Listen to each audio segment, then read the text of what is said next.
көргөндөй эле 2016-жылдын мыкты бийик тобу болуп, Ханбике бичлер тобу аталды. Саламатсызбы Жолдоке, саламатсыздарбы?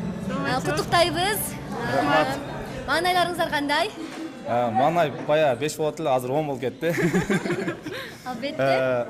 Терең ыраазычылыкты бүгүн Азия Маданий борборунун жалпы эле жамаатына терең ыраазычылыкты билдиребиз.